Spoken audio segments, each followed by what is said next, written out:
Olá, tudo bem com você que assiste o NC News? Hoje a gente traz no NC News um dos temas mais graves da nossa sociedade, os altos índices de feminicídio no Brasil. Um problema que não apenas persiste, mas que voltou a ganhar destaque nos últimos meses, com o começo de um ano alarmante em algumas regiões. No último relatório do Mapa da Segurança Pública, mais de 1.450 mulheres foram vítimas de feminicídio, a maior marca desde que esse caso tratou-se a ser tipificado como crime. São mortes que não são apenas homicídios, são crimes motivados por violência de gênero, discriminação e desrespeito à condição feminina, que atinge especialmente mulheres dentro de suas casas, em relações com familiares ou com parceiros.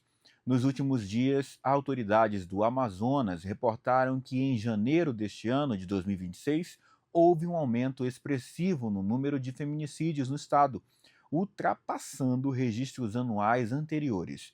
Um sinal de alerta que nos leva a questionar o que está por trás desse aumento. As políticas públicas existentes são suficientes?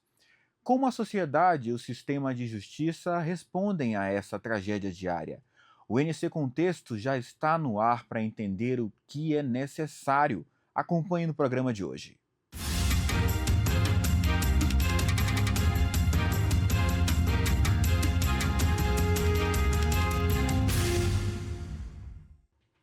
No NC News de hoje, a gente traz para o estúdio Raíssa Roster, socióloga, e nós vamos entender o contexto da notícia feminicídio. Um tema pesado, mas que a gente vai explicar no programa de hoje. Boa tarde, tudo bem, Raíssa? Boa tarde, tudo bem, Simon? A gente entra agora na tela de diversos amazonenses para explicar como o feminicídio ainda é um problema para a nossa sociedade. Vamos conversar? Vamos conversar. Uma das primeiras perguntas que a gente precisa entender no contexto da notícia, que faz parte do nosso programa, é como você explica que, mesmo com a lei do feminicídio em vigor desde 2015 e diversas campanhas de conscientização, o Brasil ainda tem atingido o maior número de casos da série histórica entre 2024 e 2025. Bom, Simon, nós estamos, inclusive, completamos em 2025 10 anos da lei do feminicídio. Mas nós não podemos atribuir a uma lei sozinha a resolução de um problema tão complexo, tão enraizado na nossa sociedade, tão estruturalmente parte do nosso dia a dia, como a violência de gênero. A gente não pode acreditar que uma lei sozinha vai dar conta de resolver esse problema. Então é por isso que nós vemos os casos acontecendo. Infelizmente, os números, os dados oficiais estão mostrando que a violência tem escalado, mas, por outro lado, nós temos que reconhecer que a lei do feminicídio ela é um avanço civilizatório, porque o que antes era chamado de defesa da honra, hoje é considerado crime, crime de matar uma mulher pelo simples fato dela ser mulher, por um sentimento de posse, por um sentimento de que a mulher não pode ter autonomia, não pode decidir sobre a sua vida, sobre o seu próprio corpo, sobre o seu destino. Então é por isso, porque o problema do feminicídio ele é como se fosse assim a ponta do iceberg. Ele é o desfecho trágico de um conjunto de discriminações, de violências, de situações que as meninas e mulheres enfrentam desde muito cedo. Então, quando acontece o feminicídio, é o desfecho de uma trágico de uma situação em que falharam muitas partes responsáveis, falhou o Estado, falhou a sociedade, né? Falhou em proteger, falhou em acolher, falhou em ir ao encontro, falhou em informar, em educar, em transformar. Então é por isso que, apesar da gente ter uma lei tão importante, como eu disse, é um marco civilizatório a lei do feminicídio, mas a gente não pode achar que a lei sozinha vai dar conta de resolver esse problema. Essa é uma tarefa do Estado é uma tarefa e uma responsabilidade de toda a sociedade. É uma tarefa sua, Simon, é uma Sim, com tarefa minha, é certeza. uma tarefa dos homens, das mulheres, de todas as pessoas. Você tem razão, a gente vem desse período, são inúmeras notícias. As notícias sobre mulheres assassinadas na nossa sociedade são mais do que frequentes. A gente teve um exemplo, um caso recente da corretora que foi assassinada, teve o seu corpo ocultado e depois de 30 dias, infelizmente, tudo foi solucionado. Mas assim, eu falo infelizmente, mas o caso dela o infelizmente mesmo é porque eu tive relatos de que ela chegou a um exemplo, de registrar mais de 12 boletins de ocorrência. Ela passou por diversos tipos de repressão e particularmente eu entendo que ser mulher no ponto dela foi um ponto crucial para ela sofrer todas as coisas que ela sofreu na vida dela. Isso. Ser mulher e ser menina no país é muito perigoso. E a gente fala isso começando, Simon, pela própria casa, porque nós sabemos que os casos de feminicídio, cerca de 70% ocorrem dentro da casa da vítima.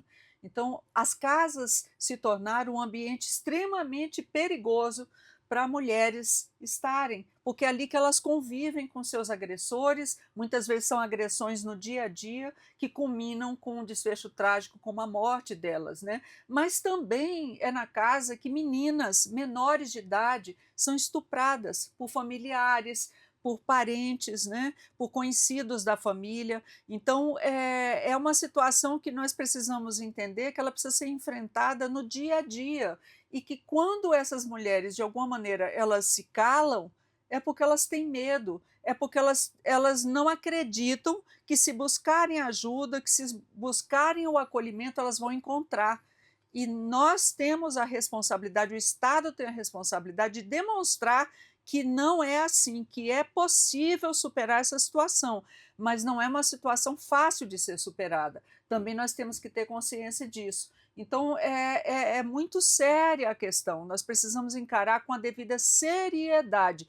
E, como eu falei antes, nós precisamos também engajar e mobilizar os homens, porque se os homens são agressores, os homens precisam ser parte da solução, os homens precisam ajudar a transformar essa cultura machista, patriarcal, que encara as meninas, que encara as mulheres como objeto de desejo, como objeto de posse, como objeto que não pode jamais tomar as suas próprias decisões sobre a sua vida.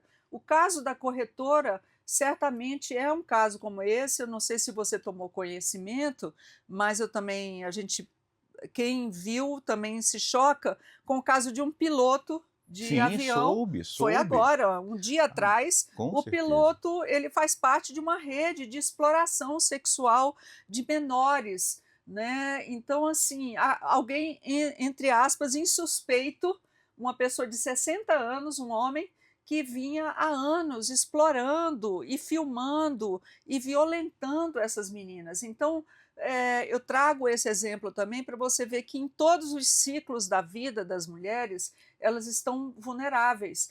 E nós não podemos encarar isso como fatos isolados, fatos individuais. Nós estamos falando de uma situação que é coletiva, que é estrutural. Somente medidas e uma transformação cultural, estrutural, com políticas públicas sérias, consistentes, continuadas, com educação, é que a gente vai poder encarar isso, né? E mais um ponto também importante é que essas violências elas não acontecem de maneira igual para todas as mulheres.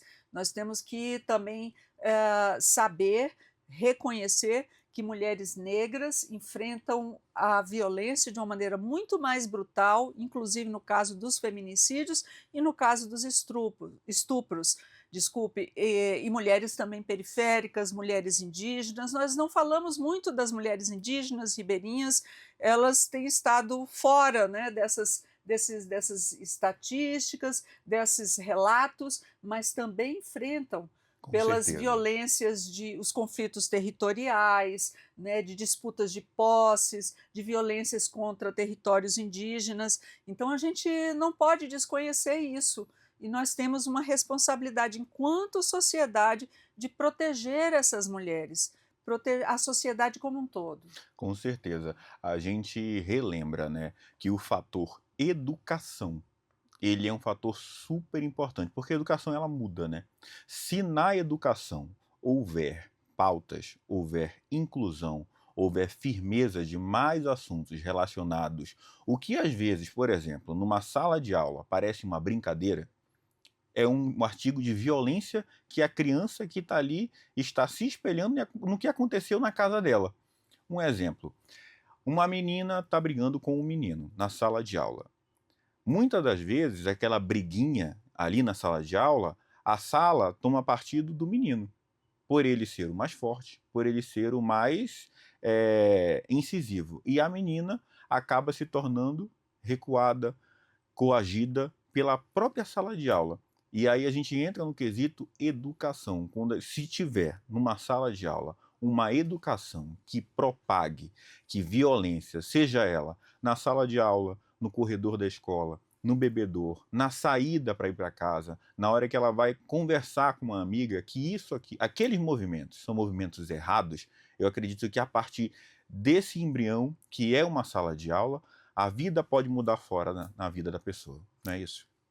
Perfeito, Simon. Eu concordo plenamente com você.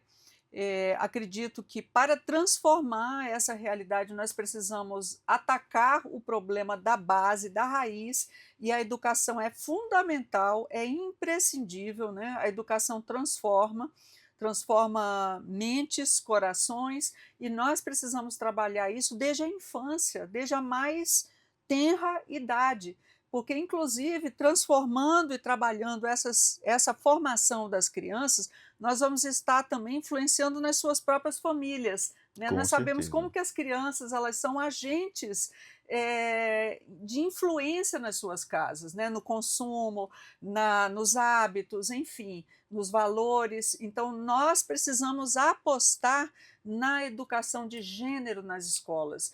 Nós temos um exemplo agora muito importante, vindo de fora, mas que por que não podemos trazer isso para o Brasil? É que no Reino Unido, a partir deste ano letivo, que começa em setembro, todas as escolas públicas de ensino fundamental e médio irão implantar no currículo ações e conteúdos de enfrentamento à misoginia, de igualdade de gênero. Isso Sim. foi uma decisão, né, do Ministério das Mulheres e da Secretaria Nacional de Educação. Não por acaso é a mesma pessoa, é uma mulher que está à frente das duas Perfeito. pastas no Reino Unido, e isso se torna agora obrigatório. Não é uma decisão que vai depender da decisão dos dirigentes escolares, é obrigatório. Por que nós não fazemos isso no Brasil? Por que nós não introduzimos isso como um componente obrigatório? Nós temos algumas experiências que eu, inclusive, particularmente eu sou fã, como, por exemplo, o projeto Maria da Penha Vai às Escolas, Uhum. que é uma iniciativa do Judiciário, que acontece em vários estados, acontece no Distrito Federal, onde eu resido, e é muito importante, porque leva de uma maneira simples, de uma maneira educativa, o conteúdo da Lei Maria da Penha, ajuda a compreensão dessa lei tão fundamental para os direitos das mulheres, e trabalha com os professores, com os alunos, com a família, com a comunidade, mas não é suficiente. A Lei Maria da Penha ainda é um projeto, Maria da Penha Vai às Escolas, ainda é um projeto que depende da adesão da escola. Nós temos que ir além, muito Superar além, isso, né? superar isso. Não pode ser uma decisão individual do dirigente da escola. Com Precisa ser certeza. uma política de Estado, precisa ser uma política governamental. Então, é uma prática que nós podemos certamente debater e implantar aqui no Brasil, porque para mudar essa realidade nós precisamos começar muito cedo, a Com certeza. transformar essa cultura. E só para complementar, também quero citar uma pesquisa recente da ONG Serenas. Fizeram uma pesquisa em toda a comunidade escolar no Brasil sobre a questão de violências de gênero, violências contra meninas, mulheres, e encontraram que realmente poucas, a própria comunidade não consegue ainda identificar essas violências, essas discriminações. Por exemplo, não percebe Sim, brincadeiras, não percebe uma educação com viés muito forte sexista, que significa dizer, meninas estudam humanas, meninos vão para matemática, meninos jogam bola, meninas brincam de boneca. Não há uma percepção do quanto essas práticas, esse comportamento vai incutindo na cultura essas discriminações. E essa pesquisa da ONG Serenas mostrou que poucos percebem ainda essas discriminações como violência e que o que se tem trabalhado mais são campanhas, são ações para combater a violência quando ela já está instalada, né? Quando já há uma violência física, quando já há um estupro, quando há o feminicídio, mas nós precisamos dar um passo atrás e sim. transformar isso numa educação positiva, numa educação de atitudes positivas, de atitudes de respeito, né? A meninas e meninos, ao respeito aos direitos de que cada um tem de ser e de se comportar como quiser, com respeito dentro do ambiente escolar e na sociedade. Ali é um microcosmos, é um micro-universo Sim. da cidadania, do que cada um vai ser na sociedade. Então a gente precisa transformar na escola. Eu sou entusiasta dessa política pública que a gente ainda está devendo Com certeza. fazer acontecer aqui no Brasil. E é muito importante, né, que a gente enxerga que é verdade. Muitas das vezes, quando a educação não trata desse tema com clareza, quem está aprendendo na vida é a pessoa que está ali na salinha de aula, tem 5 anos, uma criança com 5 anos. Se a partir desse momento ela começa a ter inclusões de que uma fala, às vezes, é uma forma de violência, e a mulher, ela é agredida, ela é violentada de diversas e inúmeras formas, seja na física e seja na mental. Todas elas são de problemas estratosféricos, porque uma pessoa que vive num contexto de realidade de vida de violência mental, o problema que ela vai ter é uma ferida aberta para o resto da vida. Ela vai tentar se curar disso inúmeras das vezes. E uma ferida física da mesma forma, porque sempre que ela vai olhar para aquela cicatriz, ela vai lembrar que ela sofreu uma violência. E quando a gente sempre olha para uma ferida que a gente tem, em alguns momentos nós superamos, mas em muitos momentos nós estamos reflexivos com nós mesmos, porque eu entendo que muitas das vezes uma mulher, quando sofre uma violência, ela se pergunta: meu Deus, por que isso aconteceu? Às vezes a gente tem relatos de que a mulher, ela se sente culpada por isso ter acontecido. E na verdade, esse sentimento de culpa nem era para estar ali, mas é mais porque a sociedade que a gente vive, ela impõe que a mulher sempre tem que ser tratada como dúvida. É verdade mesmo? Será que ela não facilitou? E aí nós nos perguntamos, enquanto sociedade, esse pensamento ser propagado às vezes desde lá da infância está errado. Eu enxergo como errado. A sociedade precisa mudar lá no núcleo. E só quem pode fazer isso é a gente, estudando. Eu fico muito feliz, Simon, de ouvir as suas palavras, de ouvir a sua compreensão dessa realidade, porque é isso mesmo, é por aí. E você tocou num ponto muito importante, porque as marcas físicas de uma violência, elas são visíveis, mas as marcas emocionais e psicológicas da violência, elas são muito mais profundas, são de muito mais longa duração. E eu queria lembrar, né, que, de acordo com a Lei Maria da Penha, um dos grandes avanços da Lei Maria da Penha, que este ano está completando 20 anos, e é considerado uma das leis mais avançadas do mundo. Então, nós todos temos a obrigação, o dever de conhecer a Lei Maria da Penha, né, de sermos agentes de difusão desse conhecimento, da aplicação do controle, da fiscalização, se essa Sim, lei está sendo aplicada na nossa cidade, né, no nosso estado, no nosso país. A Lei Maria da Penha ela traz 5 tipos de violência: a violência física, a violência sexual, a violência moral, a violência patrimonial e a violência psicológica. Eu deixei para o final a violência psicológica, porque essa é a invisível. É a invisível, mas, segundo neurocientistas, segundo psicólogos, psicólogas, ela traz efeitos físicos sobre o cérebro.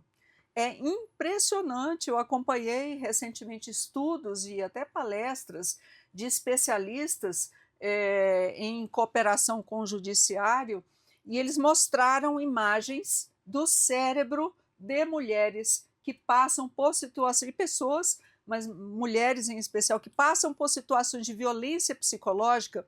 Então, a violência psicológica contra as mulheres, ela, no âmbito da violência doméstica, ela vai causando danos fisiológicos na estrutura do cérebro e ela afeta mecanismos de comportamento, ela afeta a capacidade de planejar, ela afeta a capacidade de tomar decisões, ela afeta naturalmente a autoestima. Então, quando a gente trata do ciclo da violência doméstica, também no âmbito do entendimento da Lei Maria da Penha, a gente precisa entender isso, que as mulheres, a violência não acontece do nada. Ela vai acontecendo como uma escalada e muitas vezes a violência psicológica é quase como se fosse a base do Sim, processo, com situações de desqualificação, situações de desacreditar, situações de diminuir, de botar a mulher para baixo. Então a mulher vai se desacreditando e também em situações de ameaça. E aí esses estudiosos, neurocientistas mostram que uma pessoa em situação de ameaça, o organismo dela entra em situação de colapso, entra em situação de vulnerabilidade, em situação, ela é como se fosse assim, porque nós seres humanos existimos com esse mecanismo de defesa, sim. mas nós existimos com mecanismo de defesa para situações temporárias. Se nós somos submetidos à ameaça constante, permanente, isso vai causando danos que vão trazer situações dificílimas, graves para a saúde emocional, para a saúde física dessas mulheres. E muitas vezes, inclusive, Simon, as mulheres não conseguem denunciar e romper o ciclo da violência porque elas estão armadilhadas Com naquele certeza. ciclo de violência em que a violência psicológica as deixa assim, no chão, Sem enxergar sem enxergar a possibilidades, né? possibilidade, sem enxergar a saída. E algumas vezes, quando elas tentam e não conseguem, aí qual é a reação? Não, eu não tenho mesmo saída. Com Eu não certeza. tenho mesmo É muito triste a chance. gente enxergar que essa realidade da mulher se enxergar sem saída, ela existe muito. E às vezes é aonde o poder público com a lei não chega. E a gente também pode falar, obviamente, de comunidades isoladas na região do Amazonas. Será que a gente vai ter a ajuda do poder público naquela mulher, naquela senhora que mora em uma comunidade rural, mora em uma comunidade indígena, e ali ela sofre repressões, ela sofre ameaças todos os dias, e quem sabe que ela sofre tudo isso por mais de 20, por mais de 30 anos. Eu me pergunto muito, porque no evento da semana passada, a gente conheceu, o Brasil inteiro conheceu um pacto assinado pelo próprio presidente Lula que une os três poderes no combate contra o feminicídio. Mas a gente se pergunta veementemente, tem comunidades indígenas, tem comunidades de ribeirinhos, que eu fico me perguntando, será que a lei vai chegar ali? Será que a educação, será que a força, será que aquela rede de apoios que toda pessoa precisa, o homem, a mulher, ele precisa de uma rede de apoios. Porque, às vezes, nessa rede de apoio, você, uma mulher que sofre agressão, você que está sendo reprimida, está sendo oprimida, se você desabafa com uma rede de amigos, você desabafa com uma amiga, que você está passando por isso dentro da sua casa, com certeza aquela pessoa vai de alguma forma tentar te ajudar. Se ela não tentar te ajudar, ela não é a tua amiga de verdade. Ou essa pessoa não é o teu amigo de verdade. Porque qualquer pessoa que tem uma conversa com alguém e eu digo para você: olha, dentro da minha casa, hoje ele me sufocou, hoje ele me deu um tapa, hoje eu perdi um dente, hoje o meu olho amanheceu turvo porque eu peguei um soco. E se você relata isso para uma pessoa que é sua amiga e ela não faz nada, e ela não te orienta, ou ela ao menos não tenta te ajudar a resolver esse problema, essa pessoa não é seu amigo, né? A gente imagina que a rede de apoio, aquela comunidade que você busca em um momento de socorro, ela é necessária no convívio humano, no convívio de uma mulher em perigo, não é mesmo? Sim, e é necessário haver uma cooperação entre o Estado, os entes governamentais, quer seja no âmbito municipal, estadual, federal, e a sociedade civil, né? Nós sabemos que devido ao tamanho do Brasil, a dimensão, Sim. né, continental do Brasil e particularmente a Amazônia, né? Uhum. Eu conheço bem, estive em algumas localidades que a gente só acessa de barco, são muitas, né? Sim, Que são sim. horas, inclusive, de viagem de barco para chegar até o local, comunidades ribeirinhas. Então, nós precisamos também trabalhar, nós que eu digo a sociedade e o Estado, capacitar e fazer alianças, parcerias com as entidades, com o movimento da sociedade civil local para fortalecer essas redes, né? Informar sobre que serviços estão disponíveis, onde buscar ajuda. Hoje a gente tem a questão da internet, que facilita por um lado e por outro também a violência digital de gênero, Sim. que está crescendo muito, que é outra vertente que a gente precisa agora enfrentar, encarar, né? Como que as tecnologias, como que a inteligência artificial está entrando, né, na vida das pessoas, está violentando meninas, está capturando jovens para esse mundo violento, esse mundo de desrespeito, de misoginia, né? A gente precisa trabalhar tudo isso. E realmente o Estado tem sido falho e insuficiente para chegar lá na ponta. Então, uma forma de encarar esse desafio é trabalhar com a sociedade civil, e eu traria também uma outra instância da sociedade civil, um outro componente da sociedade civil, que são as instituições religiosas. Não falamos nisso aqui, Sim, mas as instituições religiosas, elas têm um papel para o bem e para o mal. com certeza. Em algumas dessas instituições são onde ocorrem violências que são abafadas, que são caladas, né? Eu fui testemunha de uma situação na Amazônia, numa dessas comunidades que eu visitei, em que uma menina, uma menor de idade, relatou que estava sendo abusada pelo seu avô, que era pastor de uma igreja. Nossa E senhora. isso foi falado ali, causou assim perplexidade. Depois eu estava à frente de uma ONG, nós tivemos que encaminhar essa situação.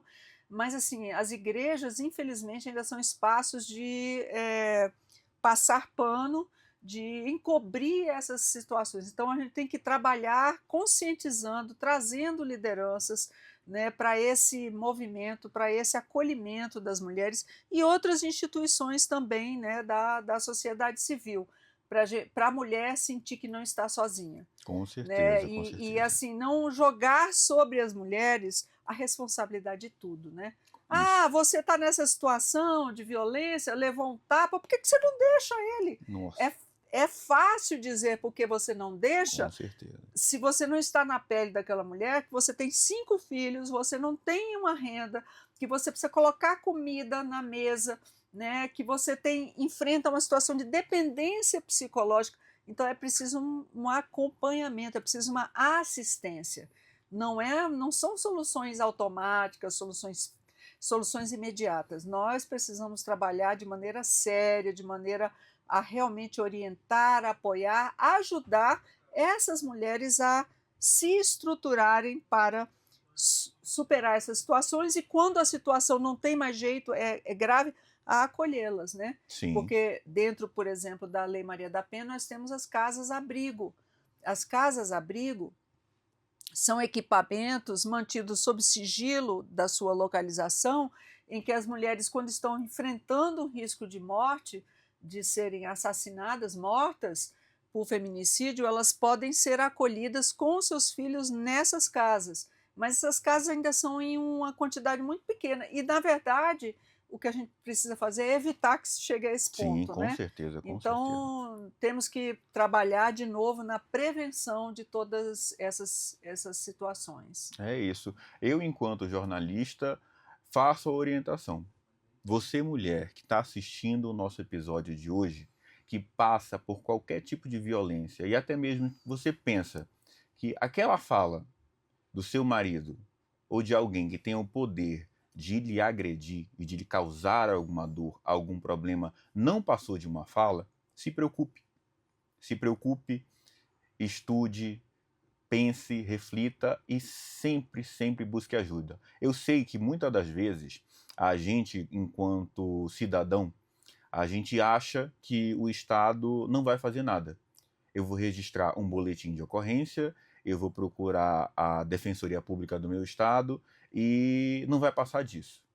Mas eu ainda acredito, de certa forma, que a insistência, a persistência por resoluções ainda ajudam de alguma forma. Eu sei que é difícil.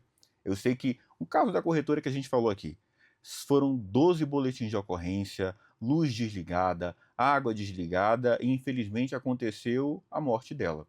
No Amazonas não muda.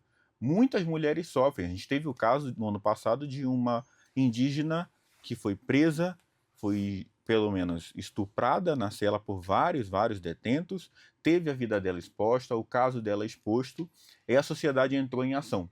Acompanhei esse Você caso acompanhou esse caso? Foi de repercussão assim nacional, nacional. porque é de uma preocupação onde a gente conversou já sobre isso. O poder público, nossa, como que em uma cadeia, no Amazonas, uma mulher é presa numa cela com vários homens, se a gente sabe que pela própria lei, nem revista um homem pode fazer numa mulher.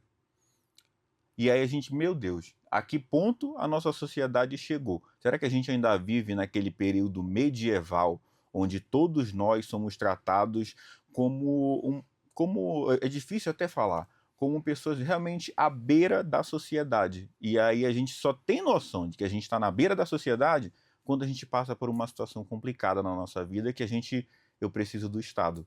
E aí você recorre e se preocupa. Será que eu vou ter apoio do Estado?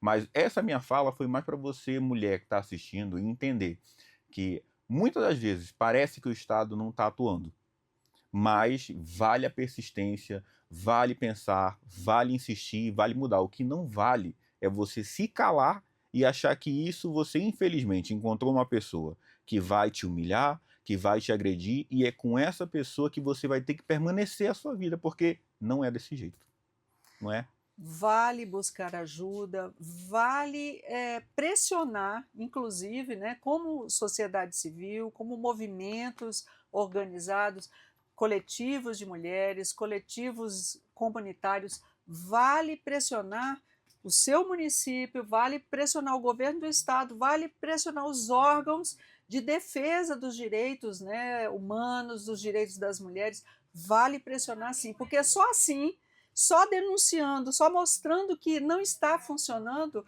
é que você vai conseguir mostrar que é preciso mudar essa realidade, né? Se a gente não pressionar pelo melhor funcionamento dos serviços públicos, né, dos direitos que as mulheres têm, não vai mudar essa realidade. É isso. E para a gente caminhar para a reta final da nossa conversa no NC Contexto de hoje, eu tenho mais duas perguntas. A gente falou sobre o medo da denúncia, né?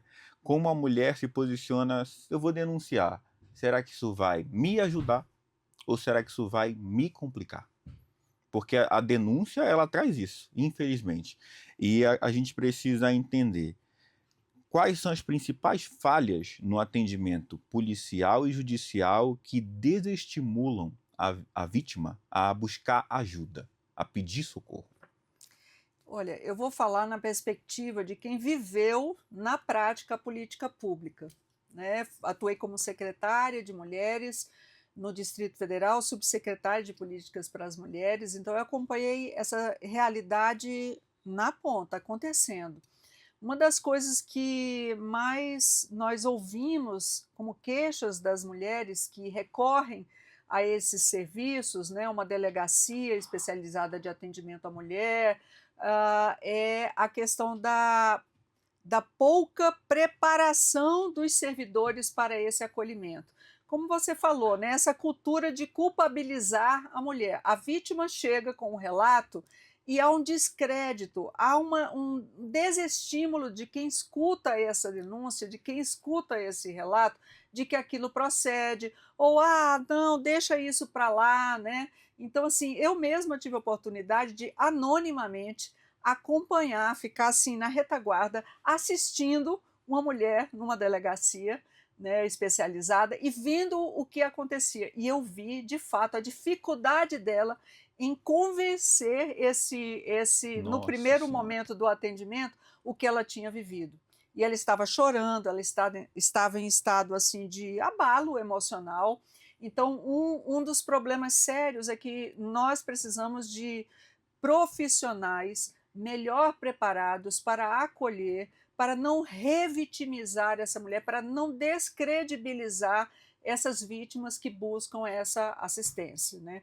Uma outra coisa que nós precisamos, e eu tenho falado muito sobre isso também, é ampliar a rede territorializada de atendimento, porque também mulheres que estão em áreas remotas, muitas vezes, né, elas têm que pegar um ônibus, elas têm que sair de casa, elas têm que deixar os filhos, elas têm que pedir ajuda a alguém para poder ir prestar queixa. Então, tudo isso são barreiras, Com barreiras que certeza. vão se colocando no processo e que vão dificultando que ela tome a decisão, né? E também temos que pensar em ferramentas que possibilitem via internet que elas também façam isso. Também é um outro mecanismo que pode facilitar, porque hoje todo mundo, né, muita gente Sim. tem um pacote de dados, por mais simples que seja, que ela possa registrar, pedir ajuda, conversar com alguém, né? Então eu recomendo que esses pontos precisariam ter uma prioridade maior. É isso. E a gente fala sobre isso e, muito assinado nas entrelinhas, a gente fala sobre força. E força é um quesito crucial para quem passa por uma violência e para quem precisa denunciar.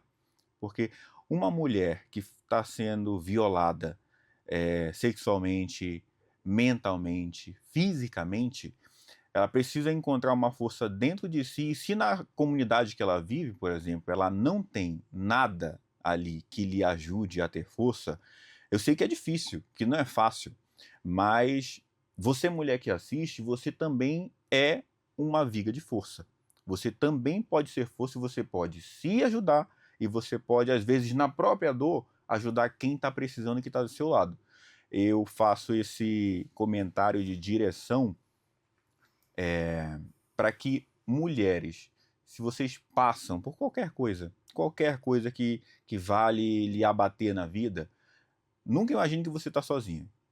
Imagine que você tem força, porque o estímulo da força, do vigor que tem dentro da mulher é preciso ser exposto para, nesses momentos, ela conseguir vencer essas próprias barreiras, que às vezes é pegar um carro, às vezes é pegar um barco, às vezes é pegar uma canoa e procurar ajuda de qualquer que seja a pessoa que você acha. Porque na nossa contagem, às vezes, eu, por exemplo, sou uma pessoa que eu conto nos dedos as pessoas que vão me ajudar. E muitas das vezes as mulheres que estão sofrendo por alguma coisa, elas também contam nos dedos. Ou às vezes nem tem com quem contar, porque às vezes o pensamento, a propagação da pessoa que fala para ela, diz: olha, se você procurar a ajuda do fulano, eu vou matar você e o fulano. Se você procurar a ajuda do ciclano, ele não vai poder fazer nada, ele nunca vai te ajudar. E às vezes nessas frases, nessas falas estão embutidos assuntos que apenas bloqueiam a mulher aqui, quando na verdade a ação que ela toma por parte da força modifica toda a vida dela e acaba tirando ela dessa situação de cerca, de bloqueio na vida, porque uma pessoa está ali impedindo ela de viver como uma pessoa precisa viver, que é feliz, que é trabalhando, que é com saúde, que é livre de qualquer pensamento de bloqueio que alguma pessoa que não teve uma vida tão boa ou tão feliz acha que fazendo isso vai solucionar. É o prazer da vida dela ver uma pessoa bloqueada, abatida, chorosa ou triste pelos cantos, não é mesmo? Sim, são muitas situações, né, nós sabemos que não são, situações isoladas, não são casos individuais, a gente está falando de um problema estrutural, de um problema de toda a sociedade, um problema coletivo, mas quando a gente vê os casos concretos, reais, com uma história, a gente se anima.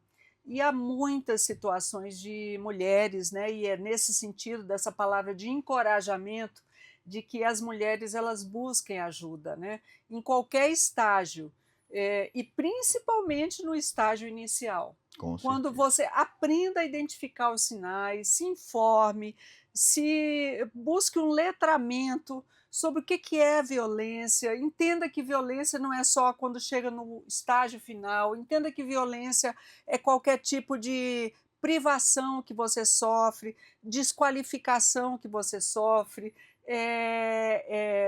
desmoralização das suas qualidades, da sua aparência, da sua capacidade, tudo isso são violências. Comece a identificar isso e aprenda a buscar ajuda. Se prepare, se estruture, né? Busque apoio em instituições, busque apoio em redes, busque apoio em pessoas que apoiem pessoas que você confia, busque apoio em instituições, denuncie, né? Não fique sozinha. Essa a mensagem final Sim, é: não fique sozinha. Existe uma saída, com certeza. existe um caminho de saída. Falo isso como quem já viveu e já viu milhares e milhares de situações, né? E a gente sabe que no caso trágico dos feminicídios, 80% das vítimas do feminicídio não tinham medidas protetivas, que são um instrumento assegurado pela Lei Maria da Penha, pelo Estado, para garantir que essa mulher tenha a segurança de não ter esse agressor se aproximando dela novamente. Então, essas mulheres que morreram, infelizmente, foram mortas por feminicídio, elas não tinham essa medida protetiva. Por que será? Sim, Elas não conheciam, o que que aconteceu? Então, procurem se informar, busquem ajuda, porque o quanto antes você identificar, o quanto antes vocês puderem perceber o que está acontecendo e se preparar para essa saída, vocês estarão trilhando um caminho de bem-estar, trilhando um caminho de superação dessa situação. Mas tem saída, com tem certeza. esperança, não é algo que não é um beco sem saída, tem saída. É preciso que a gente construa, não só individualmente, mas coletivamente, essa rede de proteção, essa rede de amparo, de acolhimento, de orientação, de fazer com que as leis, as políticas públicas, elas saiam do papel e elas se transformem realmente em mudança, mudança na educação, mudança nas redes de atendimento, mudança para que as leis sejam aplicadas e mudança, que eu ainda não falei também, na integração de dados e informações. Perfeita colocação. Olha, a gente está encerrando o nosso papo, nós conversamos aqui com a socióloga Raíssa Rossiter. E foi um papo super agradável, super importante, super necessário. Eu reforço as palavras da Raíssa. Você, mulher, lembre-se, você tem força, você tem domínio sobre a sua vida, você tem acesso à educação. Procure, pense, se estruture e se livre dessas pessoas aí que tentam te machucar de qualquer forma. O que não faz feliz pra gente, não é bom a gente ficar. Eu faço parte desse pensamento. Se não te faz feliz, se não te agrada, não insiste. Você muda a sua vida, você caminha para o outro lado e mais na frente você vai olhar para trás e você vai dizer: Meu Deus, eu me livrei mesmo de uma situação embaraçosa na minha vida. Lembre-se disso. E quem está sofrendo, procure os meios de ajuda, escreva, inclusive, pode escrever para o programa, esse programa daqui a pouco vai estar no YouTube, vai estar em todos os canais, escreva, comente, mande e-mail, e nós, a comunicação é um fator necessário, é um fator crucial para fazer você que está ouvindo a gente, para fazer você que está vendo a gente, ser ouvida, ser atendida e ser ajudada. E é isso. Muito obrigado a todos. Muito obrigado. Muito obrigada. E um registro especial para que um veículo de comunicação esteja priorizando esse tema tão importante para nós, né, mulheres, e para toda a sociedade, e em especial que vocês, homens, e o Simon sejam aliados dessa causa, né, que é de todos e todos nós. Muito obrigada. Obrigado, Raíssa. Até a próxima, viu, gente? Até daqui a pouco, no próximo bloco, a gente conversa com outra personalidade também super importante para falar sobre feminicídio no Brasil. A gente volta já.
A gente volta do intervalo e aqui no estúdio a gente já encontra com Lia Zanota, especialista em violência contra a mulher e antropóloga. Tudo bem? Tudo bem, um prazer estar aqui. É um prazer enorme lhe receber para a gente falar sobre esse tema tão importante que é o feminicídio no Brasil. Eu tenho a primeira pergunta. A gente precisa entender no nosso programa que chama NC Contexto, a gente sempre está tentando entender várias notícias e a notícia fato que a gente tenta entender é o feminicídio. E a senhora, como antropóloga, como a senhora interpreta esse paradoxo que a gente tem mais leis, tem mais campanhas, mas os números de violência contra a mulher, eles continuam subindo e atingindo níveis de, por exemplo, 4 mulheres morrem a cada dia. Como a senhora interpreta esse paradoxo? Veja, nós estamos hoje no momento em que a ideia dos direitos das mulheres e dos direitos humanos vem aparecendo no Brasil, especialmente desde a Constituição de 88, quando marca a igualdade de gênero na Constituição. Agora, se nós olharmos para trás, nós vamos ver uma prática cultural de longa duração que, inclusive, não só estava na memória das pessoas, das famílias, passando de pais, mães e para os seus filhos e filhas, em que a desigualdade era imensa e estava inclusive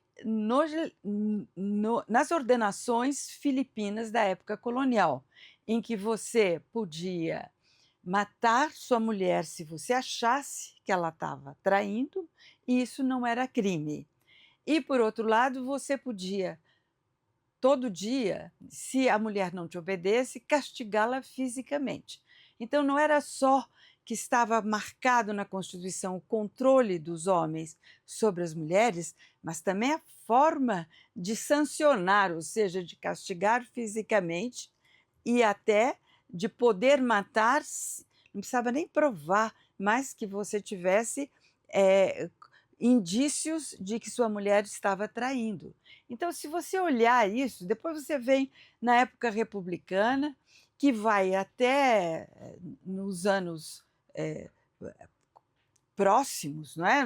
A década de 20, 30, 40, 50, os homens, na justiça, eles se defendiam dizendo que eles estavam defendendo a sua honra, e aí eram absolvidos. Então, se você olhar que as duas coisas iam juntas, tanto a questão legislativa, normativa, legal do próprio Estado, quanto a memória social. Então, nós temos condições, digamos assim, muito duras para enfrentar.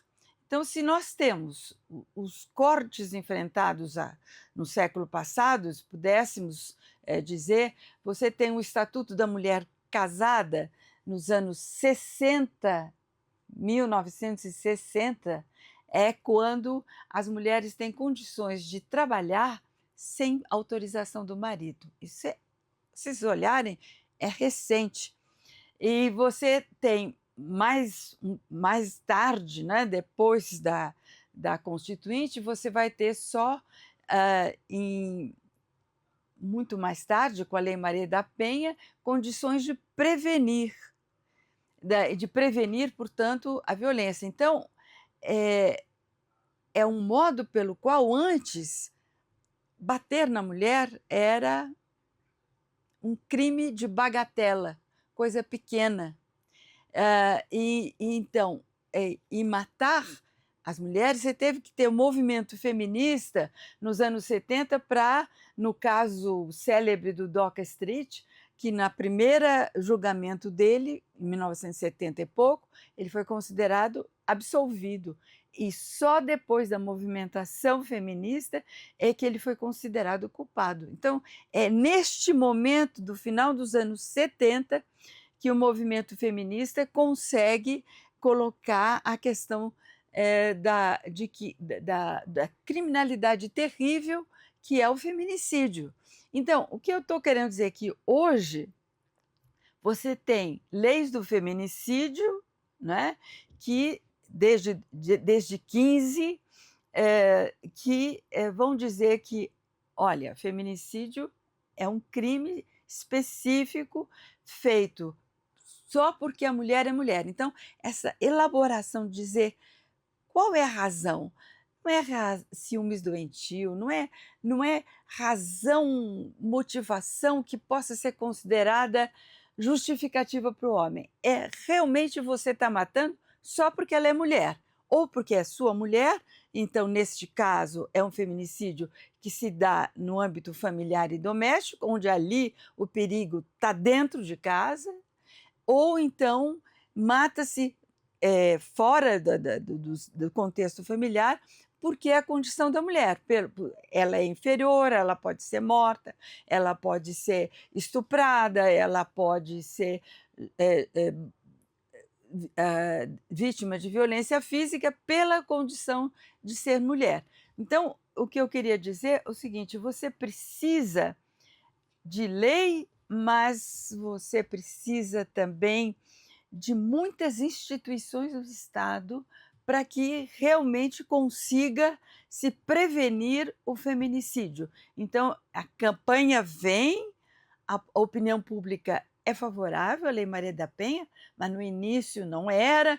Houve juristas que disseram que era inconstitucional, porque ela defendia as mulheres e não havia uma outra lei para defender os homens, mas não precisava, porque quem tem o controle e quem mata são os homens, matam as mulheres por controle. E também os homicídios no Brasil são muito altos, porque homens matam homens pelo desafio. Então, sempre tem a prática machista ali presente. Então, veja que para a gente diminuir os feminicídios, a gente precisa de uma força institucional do judiciário e do executivo muito mais forte do que a que nós temos, que está ampliando, que era inexistente, agora ela ganhou força, mas ela não chega a, a todas as regiões do Brasil. Perfeita colocação. E falando de todas as regiões do Brasil, eu quero puxar para a região norte, para a região amazônica, para a gente entender no trabalho de campo e nas ONGs, como a gente consegue entender na antropologia as particularidades da região norte. A senhora falou que as políticas existem, os poderes, eles num pacto, na semana passada, inclusive, se uniram no pacto contra o feminicídio. Mas a gente ainda precisa entender sobre o isolamento geográfico. Isso acontece num país que a gente vive, que tem tamanho continental, como a gente conversou ainda há pouco. Claro, claro. Esse é o grande problema, eu diria, porque a maior parte dos feminicídios ela está se dando em regiões onde não tem essas instituições capazes de enfrentar a violência contra a mulher. Por quê? Porque a população mais rural, mais urbana, mais periférica, é onde exatamente não estão presentes as instituições, quer do executivo, dos centros de acolhimento das mulheres e da violência contra a mulher, que são importantes, quer das delegacias, que atendem bem a mulher, quer dos juizados, quer das promotorias. Então, se a gente tem visto um pouco nos dados de onde estão presentes os juizados contra a mulher, que em regiões onde os juizados especializados não têm, é importante que os juizados, mesmo não especializados em violência contra a mulher, eles atendam e sejam capacitados para atender as mulheres. Então, nós vimos, por exemplo, comparando alguns dados de juizados de violência contra a mulher especializados na região norte, são os que mais recebem mulheres ribeirinhas, mulheres indígenas. Não são juizados especializados, são juizados comuns, mas só que são muito poucos que atendem com capacitação as mulheres. Então, vendo como é que se espalham os juizados especializados, quando se pensa na região norte, por exemplo, e em grande parte na região nordeste e também centro-oeste, era necessário capacitar qualquer juizado em qualquer comarca para poder defender a mulher, porque senão ela fica totalmente sem defesa.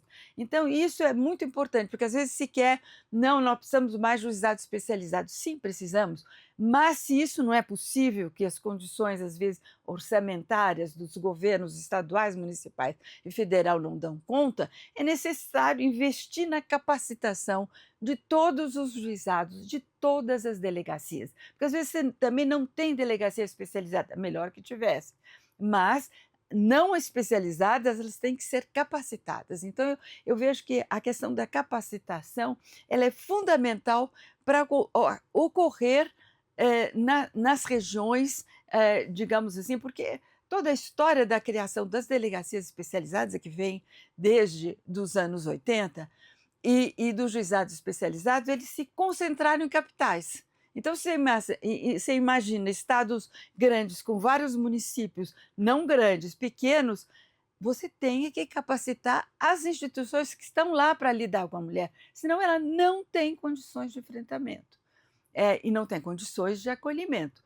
Então, o que é visto nessa pouca análise que foi feita dos dados é que as mulheres ribeirinhas, as mulheres indígenas, aparecem mais nos juizados não especializados, mas eles estão sem capacitação, tem que capacitar. Então isso é uma grande questão fundamental. Agora, veja, o pacto que foi houve um pacto anterior a esse que foi falado, de um pacto nacional dos 3 poderes, que foi o pacto de prevenção, que foi todo ele montado, construído pelo Ministério das Mulheres, e o pacto de prevenção à violência contra a mulher e ao feminicídio é um pacto que faz com que a área federal converse com todas as áreas estaduais e municipais. Então, esse pacto de prevenção já anterior ao pacto nacional firmado pelos 3 poderes, ele tem aquilo que o Pacto Nacional diz, todas as orientações necessárias, toda a estrutura. Só que a estrutura não é suficiente. Então, eu esperava que esse novo pacto pudesse me dar mais estrutura. Mas, na verdade, ele deu mais visibilidade, o que é muito bom, mas ele não mostra como é que ele vai melhorar a estrutura. Então, mas de qualquer forma, ele é fundamental porque ele dá uma visibilidade à importância de um pacto, mas só que esse pacto, para mim, tem que ser interfederativo, para que ele realmente chegue até o município, para que a gente possa realmente ter instituições. Porque, veja, você tem promotorias públicas que atendem as mulheres. Eu faço aqui um empenho aqui ao Ministério Público que torne mais visível na própria internet quais são as promotorias especializadas para atender a mulher, porque mesmo para o pesquisador é dificílimo encontrar. O juizado, você vai lá, o 100, 180, você encontra toda a relação dos juizados existentes, mas falta, especialmente no Ministério Público, fora algumas regiões que são excelentes, como o Distrito Federal, que tem toda a relação das promotorias especializadas em relação à mulher. Em outros estados, você não tem essa informação. Então, isso é importante. Por outro lado, portanto, vai dar mais visibilidade. Agora, o que nós conseguimos, eu acho, com a Lei Maria da Penha e com todas essas matérias sobre o desespero que nós estamos tendo como mulheres em relação ao feminicídio, é a visibilidade. Isso é um problema seríssimo que existiu no Brasil colonial, que era coisa bagatela, acontecia, não era nada. Então agora a gente diz o absurdo, o horror, o horrível dos índices de violência contra a mulher e dos índices de feminicídio no Brasil. Perfeita colocação. Com base no que a gente tem conversado, né? É visível. A próxima pergunta fala sobre isso mesmo, que as ruas têm gritado: parem de nos matar. E na sua visão, essas mobilizações conseguem furar a bolha e chegar ao legislativo ou ao Estado? O Estado tem dado resposta paliativa a isso?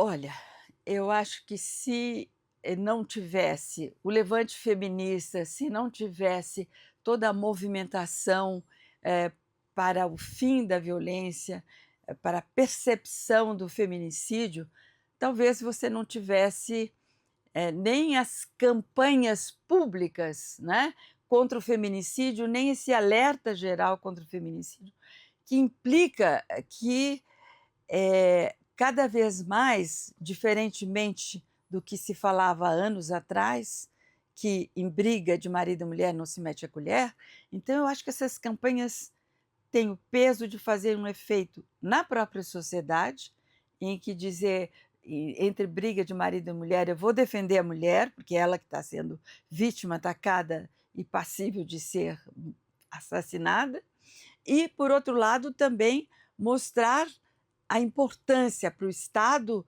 cada vez mais colocar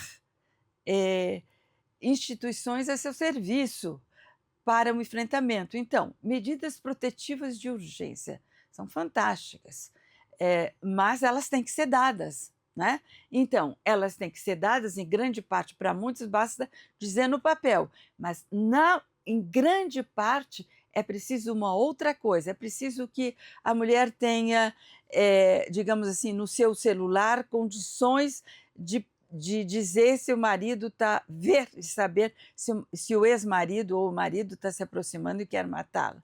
Você precisa de centrais de monitoração eletrônica.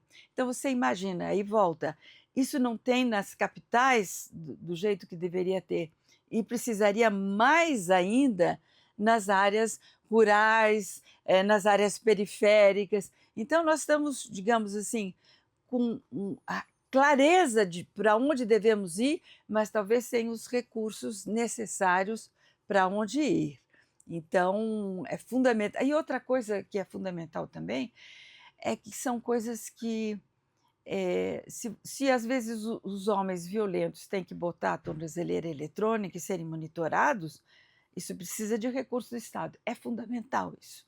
Mas, por outro lado, é fundamental também que os homens tenham a medida protetiva da mulher, que obriga o agressor a fazer parte de cursos, não são cursos, na verdade, são grupos de reflexão oferecidos pelo Executivo ou pelo Judiciário ou pelo Ministério Público, em que lá eles aprendem a verificar, eles reconhecem nesses grupos, às vezes eles não se acham violentos, mas eles reconhecem a violência no outro. Então o grupo funciona porque eles começam a ver retratos de si no outro, porque em si fica mais difícil ver a violência, mas no outro, fazendo com outra mulher, esse é o aspecto mais positivo desses grupos.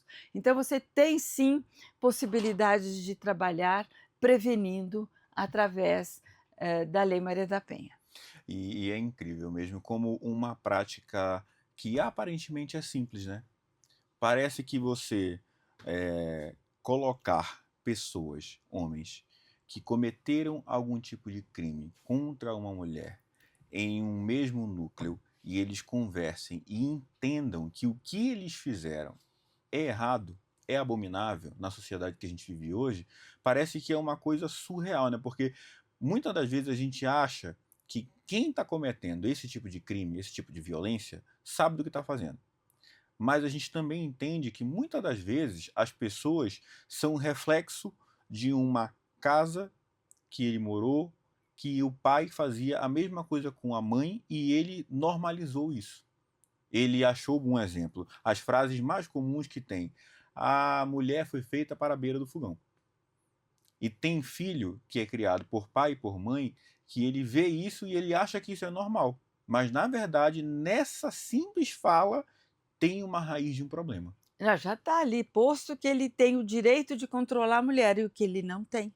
Então, o que os homens devem fazer, quer dizer, que é a ideia também desse último pacto, é de colocar uma questão assim, todos por todas. Quer dizer, os homens também têm que perceber o que eles estão fazendo e, se eles se permitem tudo, eles fazem qualquer coisa, matar, controlar, beber e qualquer coisa, eles, com as mulheres, não permitem nada. Então, eles teriam que pensar em arrefecer os desejos violentos que eles aprenderam, em grande parte dos homens aprenderam a ser violentos, exigiram que você não leva um desaforo para casa, você rebate, você revida.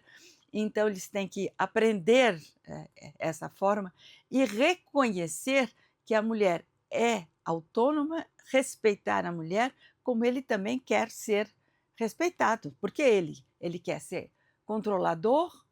Então, eu acho que é uma questão também que eu falo aqui um pouco para as mulheres, é que às vezes as mulheres e os homens se enganam. As mulheres gostam de um homem protetor, mas elas vão encontrar um homem controlador.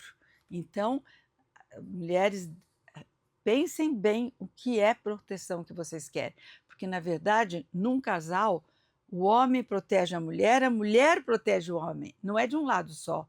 E proteger não é controlar.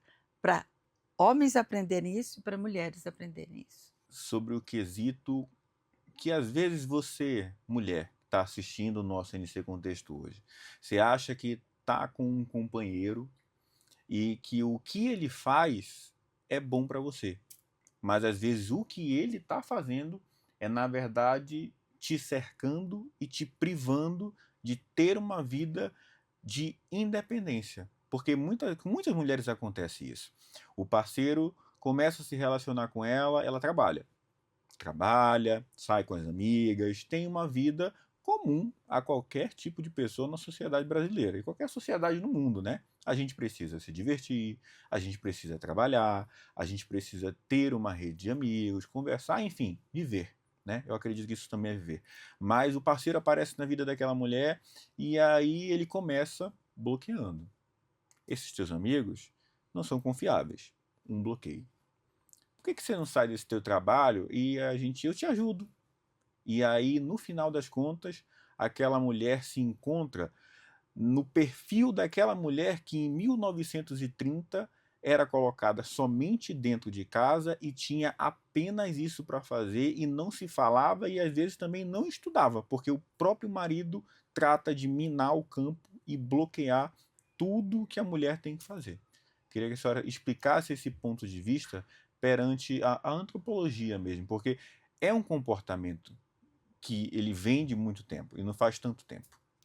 Veja, você começou por uma questão muito importante para a antropologia. A socialidade humana implica que você tenha amigos, tenha familiares, que você conviva entre homens, mulheres, crianças, adultos e velhos. Quer dizer, a diversidade da comunidade humana, ela é vivida, por exemplo, numa comunidade indígena, ela é vivida numa sociedade moderna.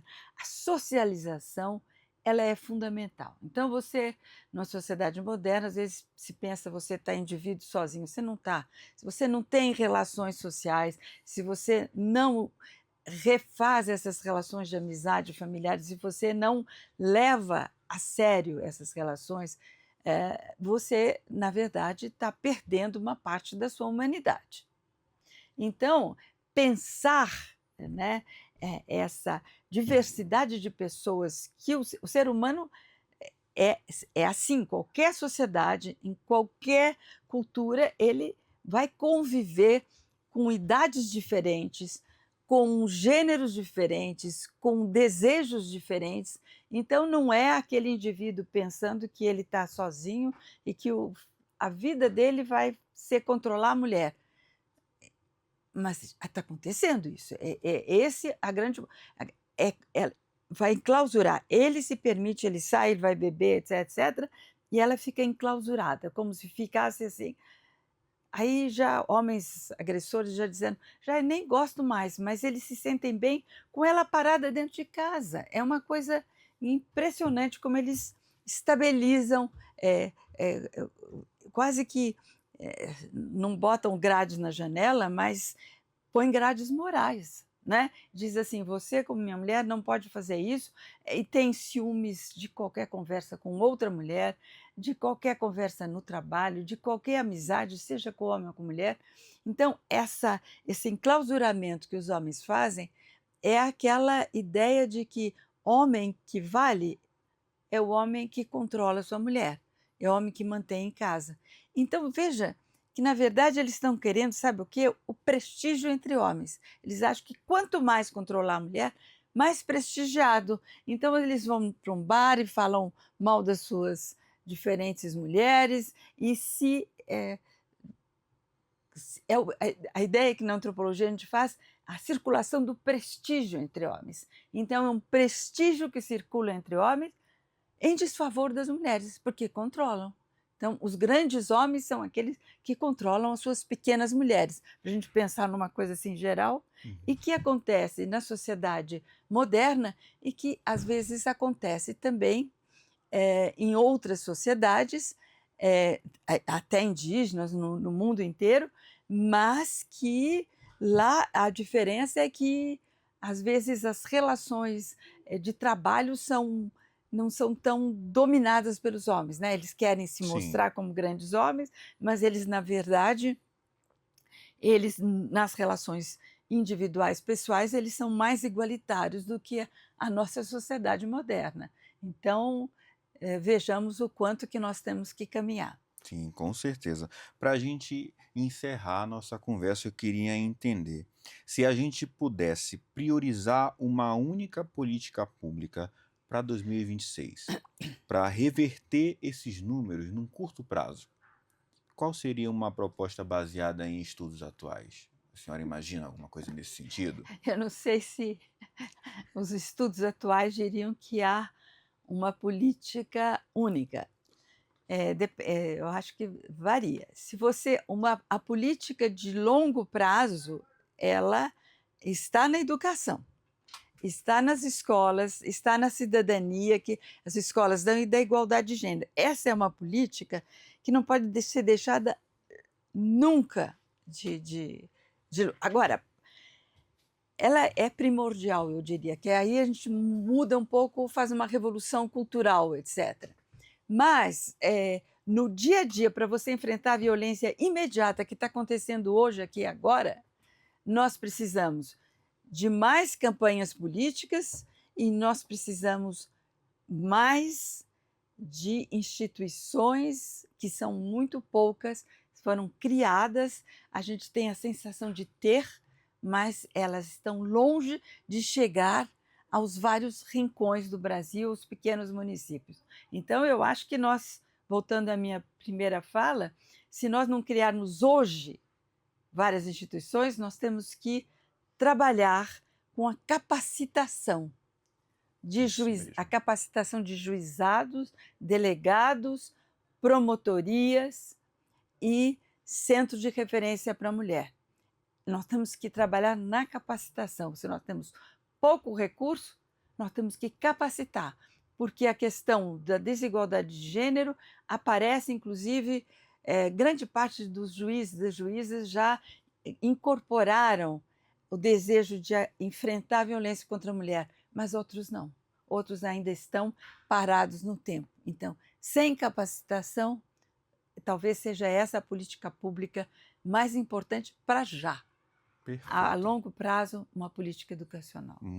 Nossa, uma conversa super importante, super essencial a gente entender nas falas de Lia Zanata que realmente a sociedade não precisa só criar campanhas e criar leis. A gente precisa mesmo capacitar quem até já está, porque esse start, esse funciono na cabeça de quem já está ali ajuda muita gente, ajuda muitas mulheres no tema que a gente está falando. Com certeza. Muito obrigado, Lia. Foi um prazer conversar com você e a gente volta no próximo bloco falando ainda sobre feminicídio no Brasil.